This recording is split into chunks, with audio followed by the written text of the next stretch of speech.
As we've been reporting, Health and Human Services Secretary Robert F. Kennedy Jr. testified on Capitol Hill today.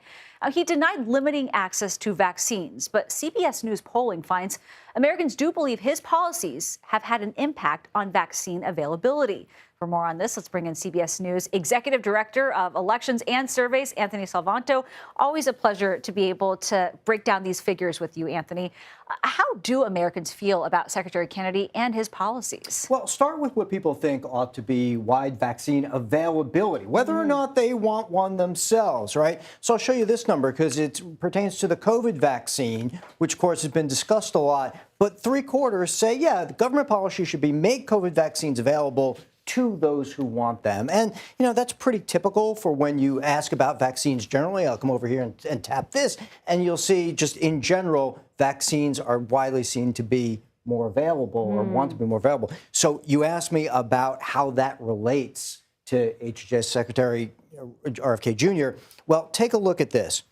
When people think that his policies are making vaccines less available, right, which is sort of the opposite way of what we're talking about there with more availability, he gets very high disapproval ratings. But when they think he isn't changing things or making them more available, he gets really high approval ratings. So that's how those vaccine views connect to their views on him.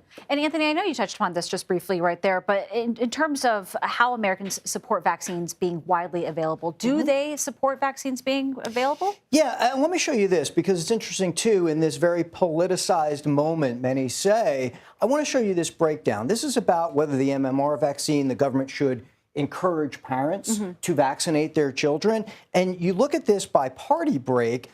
Almost all Dems, lots of independents, even a majority of Republicans. And I say that because, you do see relatively lower among Republicans, but it's not fully politicized. These breaks, a majority of every partisan stripe is saying they think the government ought to encourage parents to vaccinate. And that's kind of the larger context behind public opinion and what you see going on around those hearings and all the back and forth about it. Which is always why it's important to be able to talk to you about how people are actually feeling about it. Always appreciate getting to chat with you. Anthony, thank you so much. Thank you.